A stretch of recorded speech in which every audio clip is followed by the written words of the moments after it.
Assalamualaikum warahmatullahi wabarakatuh.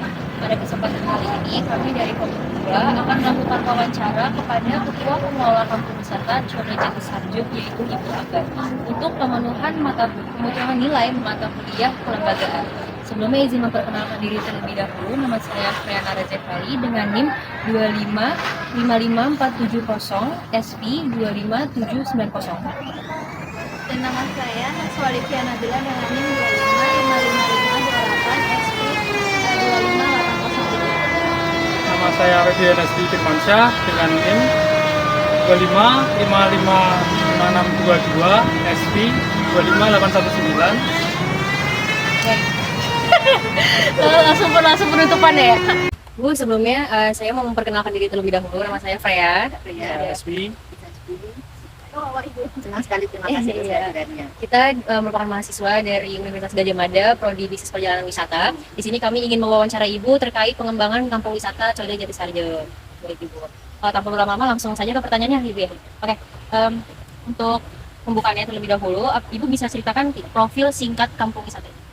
Kampung wisata Condet Jatisarjo ini adalah kampung wisata yang pertama tumbuh sebagai cikal bakal kampung wisata yang di-SK-kan oleh pemerintah kota menjadi kampung wisata berbasis kelurahan. Jadi namanya sekarang kampung wisata Cokro Dininggratan berbasis kelurahan. Jadi kampung wisata Cokro Dininggratan ini ada 3, yaitu kampung wisata Condet Jatisarjo, kampung wisata Cokro Dininggratan, dan kampung wisata Cokro Kusuman. Sebenarnya hanya bagiannya itu karena letaknya saja.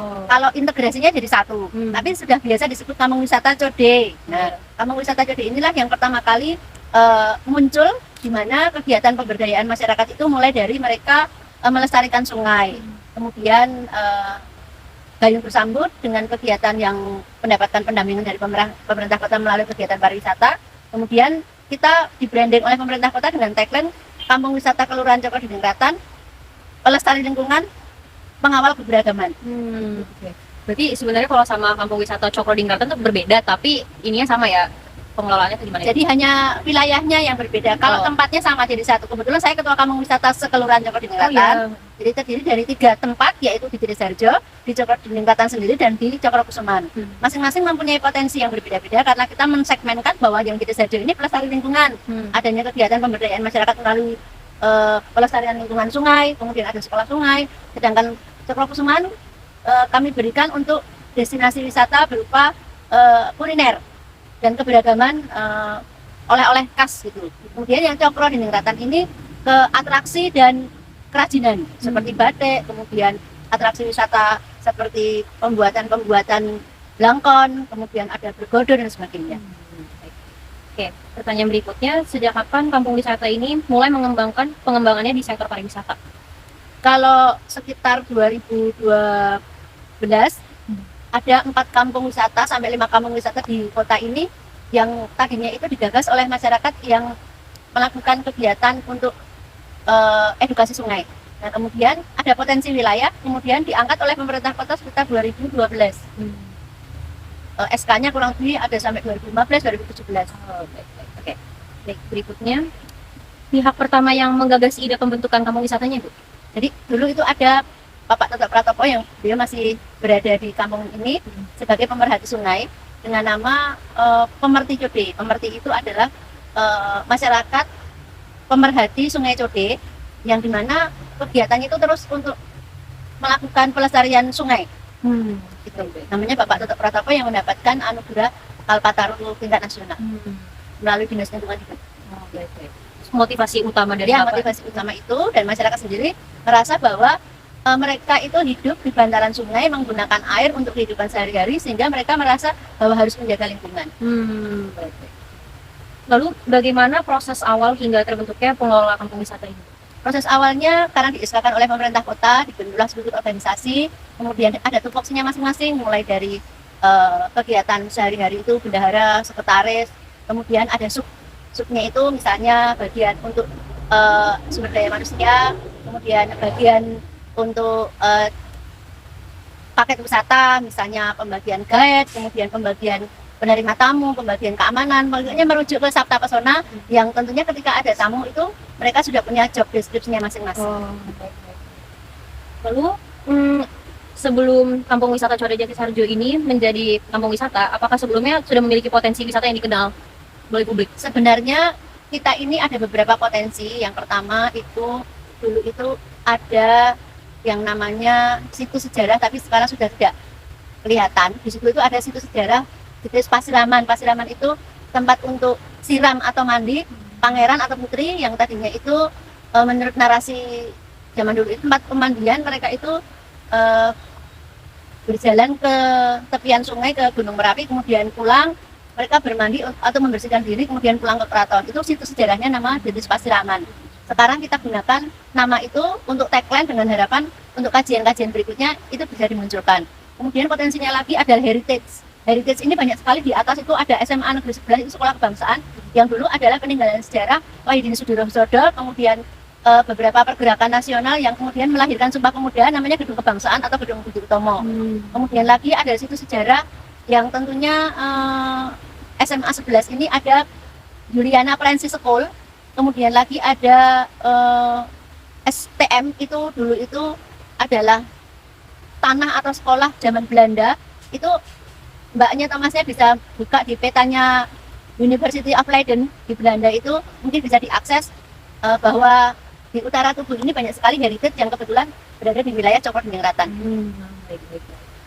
Kalau menurut Ibu, berarti nilai unik atau karakter khas kampung wisata ini tuh sungainya aja atau ada yang Ada sungainya, ada sejarah heritage-nya. Ini adalah bagian penyangga sumber filosofi yang sudah dicanangkan oleh UNESCO.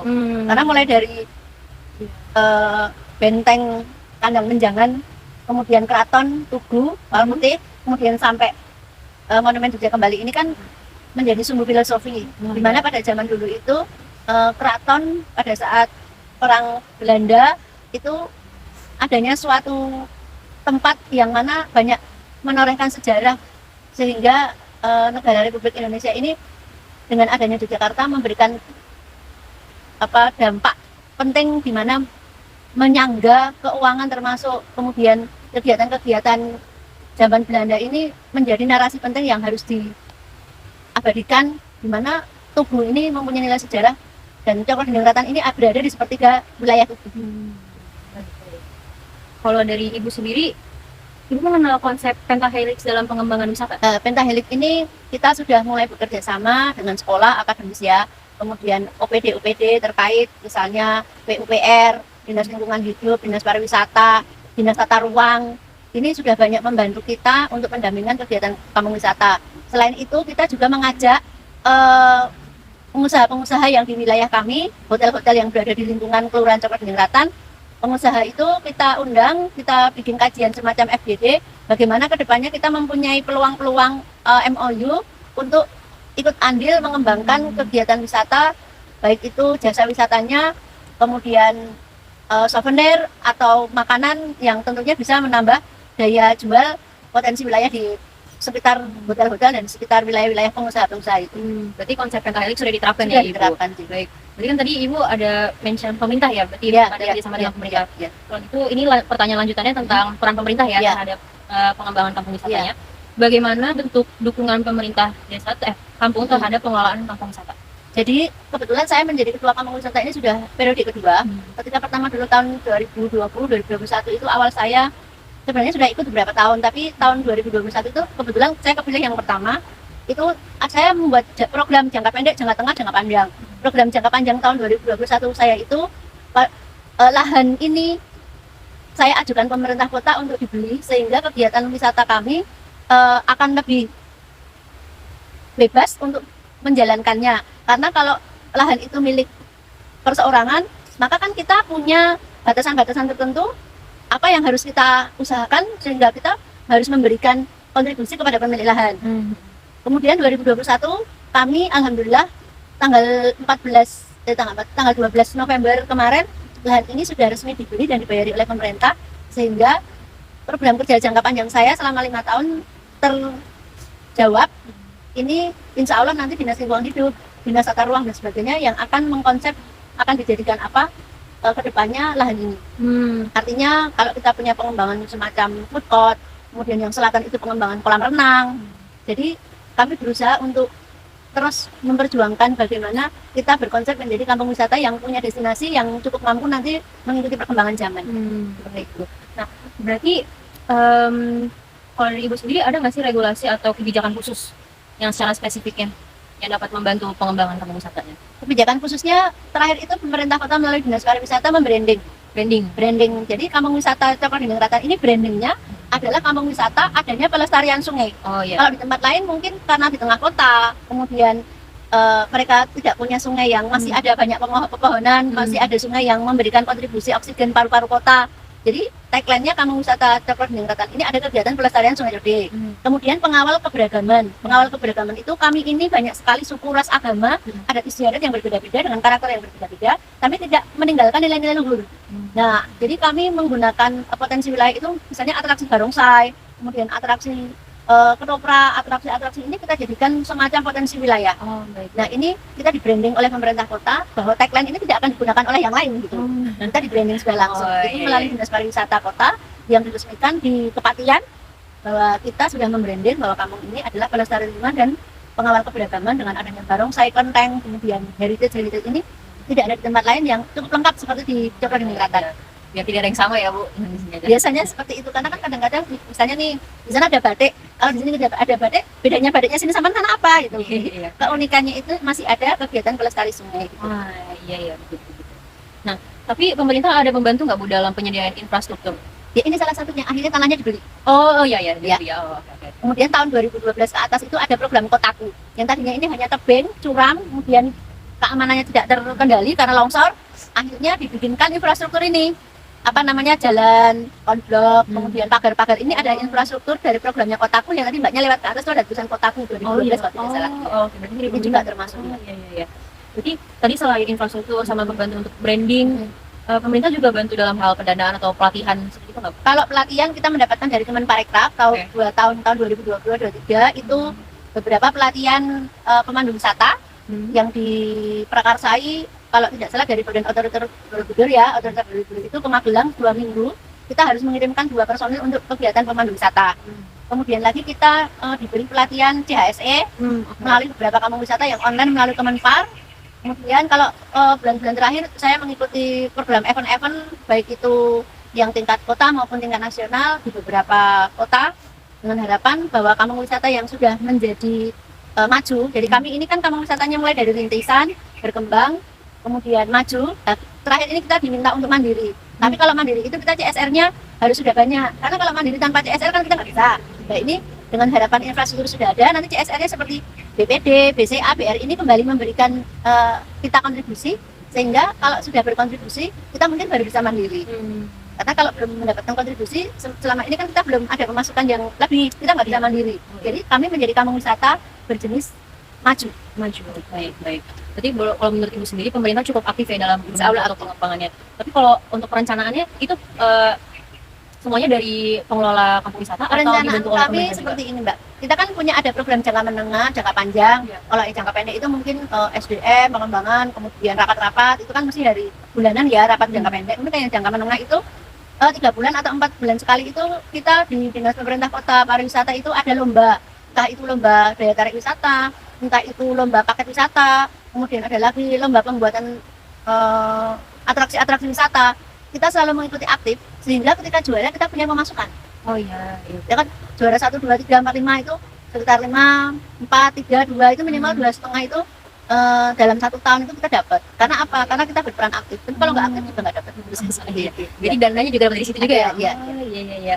Lalu apakah ada forum rutin atau rapat koordinasi antara pemerintah dan pengelola? Ada. Kalau pemerintah dengan pengelola itu rapat rutinnya 1 bulan sekali. Itu rapat kampung wisata. Kemudian satu lagi ada rapat forum komunikasi kelompok Darwis, kelompok sadar wisata Kota di Jakarta itu sebulan sekali. Oke.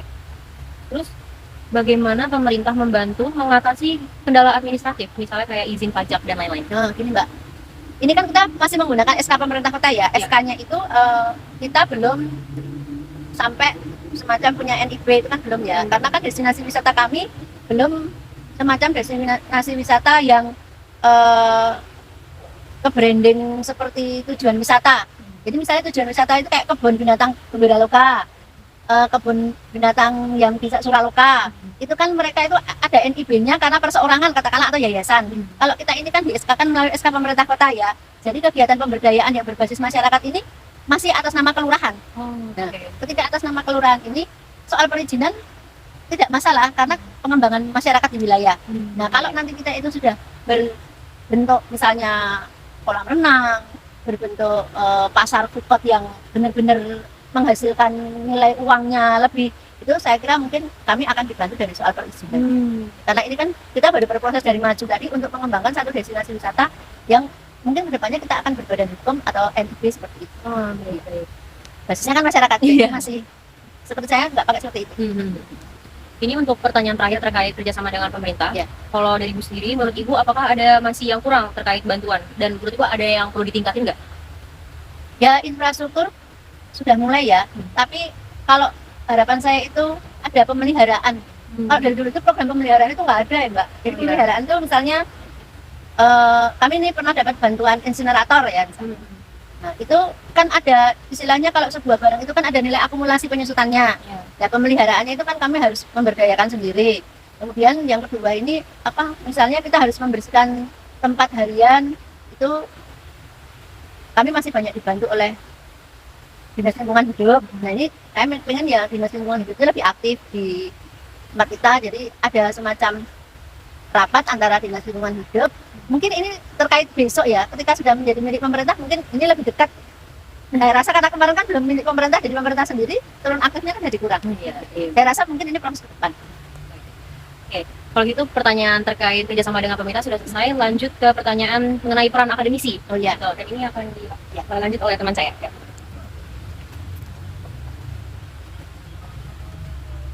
Lanjut ke pertanyaan peran akademis Bu. Yang pertama, apakah pernah ada kerjasama dengan universitas atau sekolah dalam pengembangan desa wisata ini? Oh ya.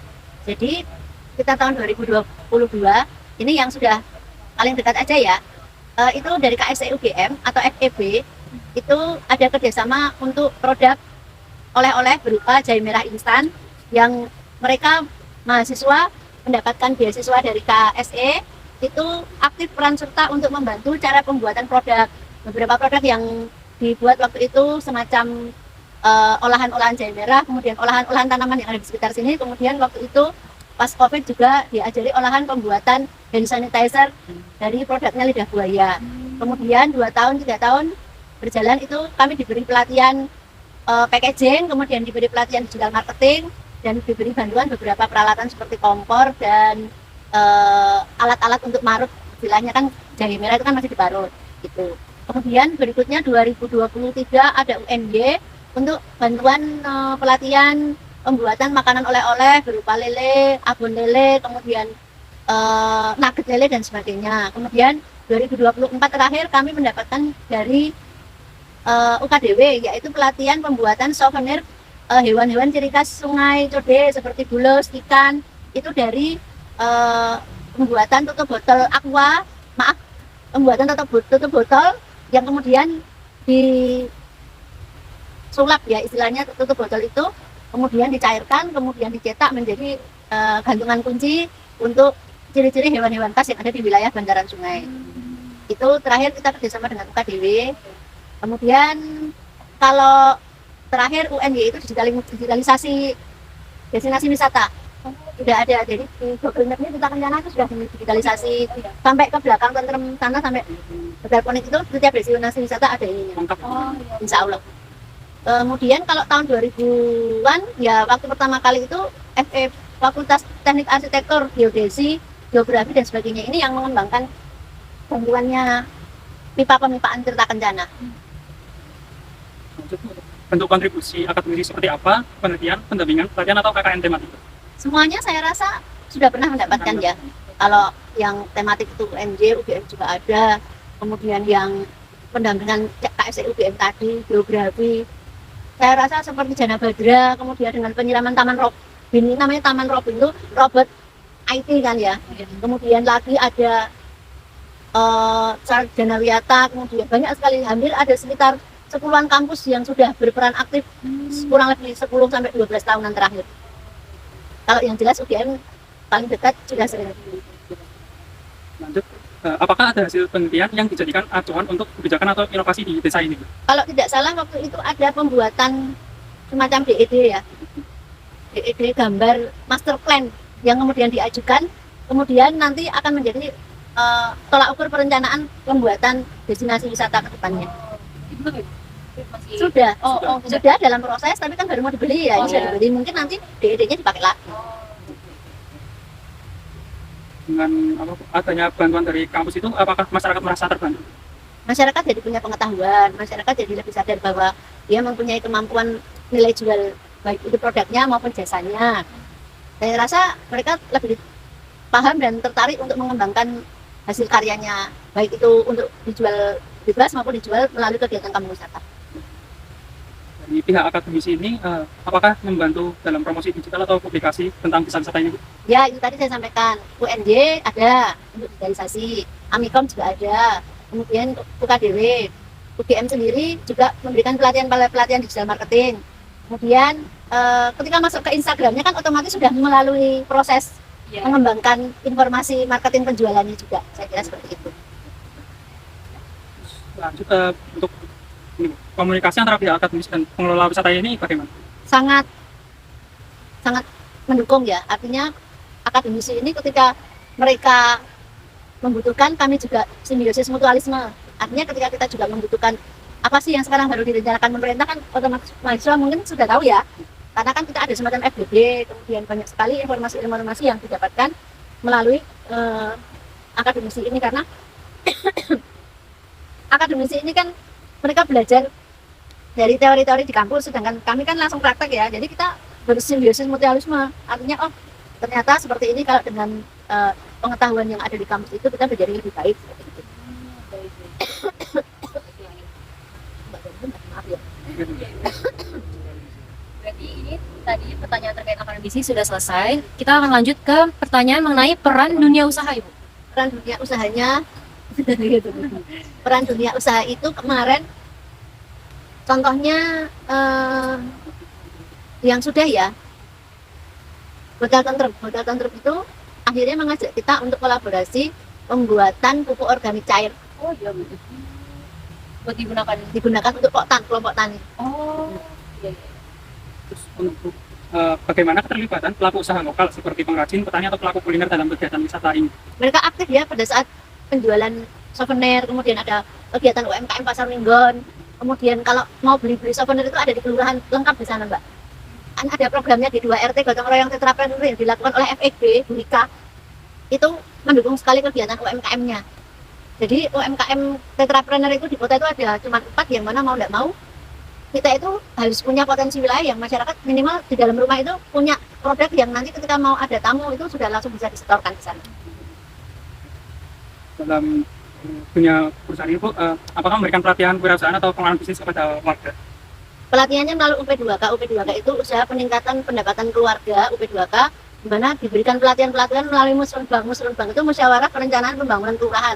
Itu ada slotnya untuk pelatihan, baik itu ibu PKK, anak-anak remaja, karang taruna, maupun warga atau penduduk-penduduk yang tentunya mereka terus mendapatkan pelatihan untuk pengembangan di rumah tangga khususnya. Terus bagaimana sistem bagi hasil atau keuntungan antara pihak bisnis dan masyarakat desa? Kalau yang sudah itu kita kembali ke kampung wisata itu 10%. Ya, Presentase gitu. presentase ya. Lagi. Apa peluang kerjasama bisnis baru yang ingin dikembangkan di masa yang akan datang? Jadi ini kita pengen bikin semacam food court. Jadi kalau food courtnya itu di wilayah sini itu kan lebih banyak ya. Kemudian nanti kolam renang untuk anak-anak. Jadi tempat bermain anak-anak yang lebih nyaman karena masih ada oksigen paru-paru kota ini.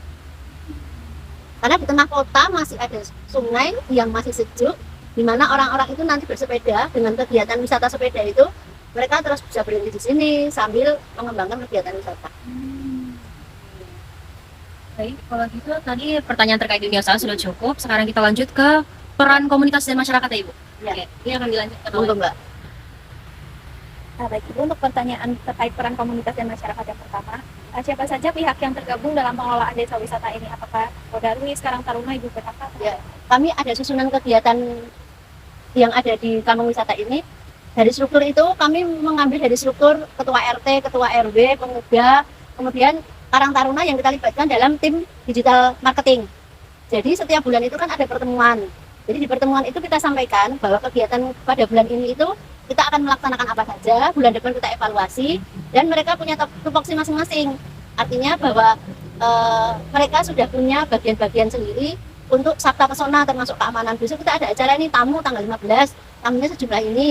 Kemudian kita jadwalkan siapa saja yang bertugas.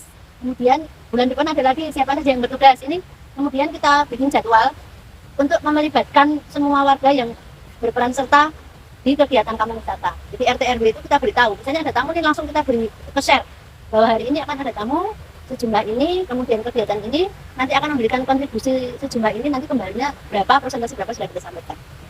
Kemudian apakah masyarakat ikut dilibatkan dalam perencanaan dan pengambilan keputusan, dan bagaimana partisipasi pemuda di kampung wisata ini? Ya, perencanaan kami ini kan ada musyawarah perencanaan pengembangan ya. Jadi yang diajak musyawarah itu satu kelurahan mewakilkan RT RW pemuda bahwa ini loh kita punya perencanaan kegiatan wisata 1, 2, 3 sampai 12 bulan yang harus dimasukkan lebih dulu apa, yang harus direncanakan apa. Kemudian kalau tahun ini tidak dikeluarkan program ini, maka tahun depan harus dikeluarkan, terus gayung bersambut gitu. Kemudian bagaimana pembagian tugas dan tanggung jawab antara pengelola wisata dan warga? Seperti saya sampaikan tadi sudah ada tupoksinya ya. Jadi si A ini bagiannya adalah seksi kebersihan, si B adalah bagian marketing, si C adalah bagian masak pada saat event, yang ini bagian pemandu wisata, kemudian bagian mencari atraksi wisata. Itu sudah ada semua, termasuk bagian keamanan, ketertiban, keindahan dan sebagainya yang berdasarkan Sabta Pesona ini kita masukkan ke situ semua. Kemudian apa tantangan terbesar dalam menjaga partisipasi aktif masyarakat? Tantangan menjaga partisipasi aktif masyarakat ini, masyarakat itu dinamis ya, dinamis itu fluktuatif, di mana kadang-kadang mereka mempunyai kepentingan masing-masing. Seandainya kita ini jadwalkan, kemudian pada saat dijadwalkan mereka kebetulan saat itu sedang melakukan kegiatan yang lain ya, jadi kita nanti ambilkan penggantinya misalnya. Kemudian bulan depan kita ganti lagi, mau nggak untuk jadwal yang ini, ketika mau ya ini. Jadi kita harus saling berkomunikasi, kemudian menindaklanjuti kekurangan-kekurangan untuk bisa digantikan yang lain, karena supaya kita terjalin komunikasi kemudian transparan. Ini yang menjadi tolak ukur kita, bagaimana harus terus berkomunikasi dengan baik. Ini ada pertanyaan terakhir untuk bagian ini. Apakah ada program gotong royong atau kerja bakti secara rutin yang dilakukan? Kerja bakti di sini hari Jumat itu ada kerja bakti untuk membersihkan toilet-toilet yang ada di bantaran sungai. Kemudian minimal sebulan sekali ini harus sudah bersih, karena kan kita ada semacam event-event setiap bulan yang tentunya terus untuk menjaga kebersihan itu kita utamakan. Alhamdulillah kami untuk sampah yang kita utamakan sampah daun ini nggak apa-apa, karena kan harus kita ini ya, sampah daun ini harus kita kumpulkan menjadi pupuk. Kalau plastik dan lain-lainnya tentu tidak terlalu banyak di tempat kami. Kemudian masuk ke peran media. Bagaimana peran media dalam membantu promosi desa wisata ini, dan media apa saja yang pernah meliput? Ya, peran media sangat banyak. Artinya terakhir ini yang paling akhir itu Sangaji TV, kemudian Sonora, kemudian Harian Jogja, kemudian koran-koran ya, koran-koran Kompas, kemudian KR, ditambah lagi apa sini tadi, apa yang sebelah sini saya agak lupa, depannya Sonora itu saya lupa. Pokoknya di situ kita dijadwalkan untuk mengisi, termasuk RRI juga. Kemudian seperti influencer ya, influencer itu juga sudah mulai banyak melirik kegiatan kampung wisata Cokro Diningkratan, dimana banyak sekali akhirnya terkulik lah apa sih yang menjadi potensi di wilayah kampung wisata Cokro Diningkratan ini. Dari saya rasa ajang marketing lewat visualisasi maupun digitalisasi sudah lumayan, walaupun memang harus ditingkatkan. Kalau untuk kampung wisata Cokro ini sendiri kan memiliki Instagram gitu ya. Nah, itu yang mengelola siapa dan seberapa efektif media sosial dalam menarik wisatawan? Instagram kami ini dikelola oleh anak-anak muda. Jadi kalau tahun 2021 masih saya kelola sendiri, tapi saya belum berbentuk Instagram. Saya masih berbentuk Facebook, kemudian masih dalam berbentuk jaringan desa wisata nasional. Kemudian tahun 2022 itu Karang Taruna itu kita libatkan sebagai kaderisasi.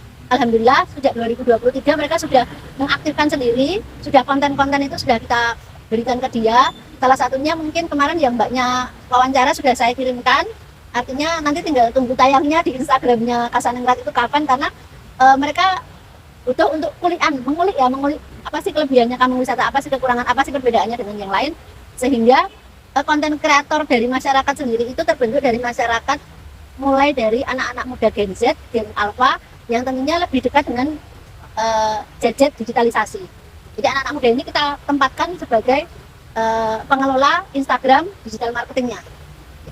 Kemudian untuk pertanyaan terakhir bagian media, apakah kendala yang dihadapi ini, apa kendala yang dihadapi dalam promosi dan publikasi untuk kampung wisata ini sendiri? Kendalanya kalau publikasi, karena kita sudah jalan di Instagram ya. Kalau Instagram kan otomatis memberikan dampak banyak, Facebook juga dampak banyak, apalagi yang sudah dikulik-kulik di YouTube. Kendalanya mungkin kedepannya saya pengen untuk yang di atasnya Gen Z ini ya, Gen milenial itu diberi tahu caranya supaya mereka juga bisa ikut andil, karena yang generasi milenial ini sebenarnya dia punya narasi yang banyak untuk mengembangkan narasi kegiatan wisatanya.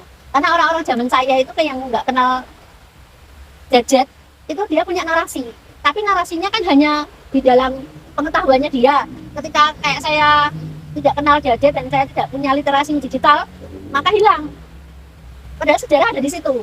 Nah, nilai sejarah ini yang baru kita usahakan kembangkan dengan mencatat dulu ceritanya apa.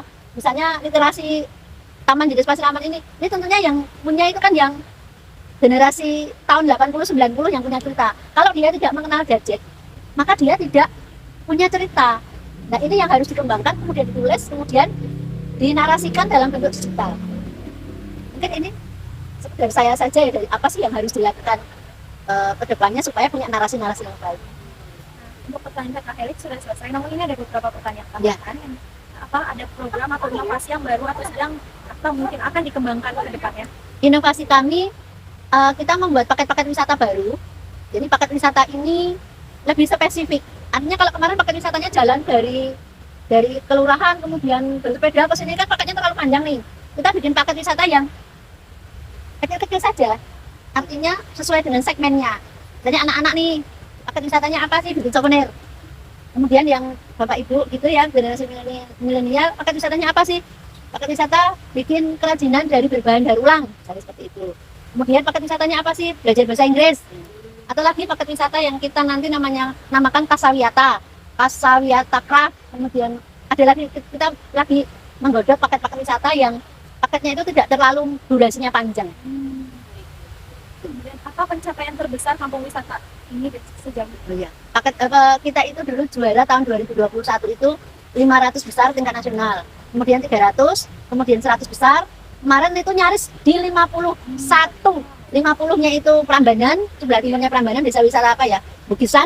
51-nya itu kami. Nah, terakhir kami mendapatkan visitasi 6 besar tingkat nasional untuk kategori pengelolaan pemberdayaan masyarakat melalui Pok Darwis. Jadi manajemennya insya Allah.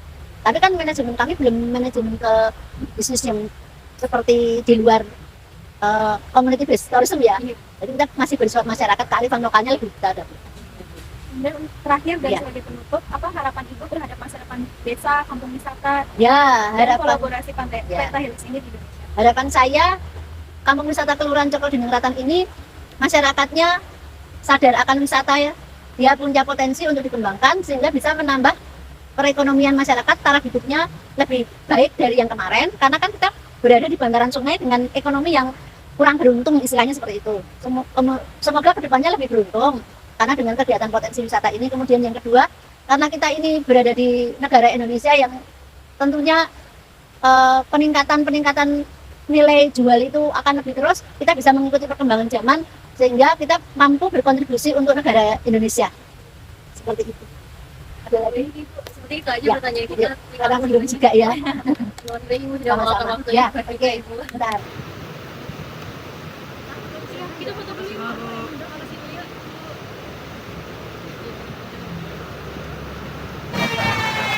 sekian dari wawancara kami. Terima kasih. Wassalamualaikum warahmatullahi wabarakatuh. Terima kasih.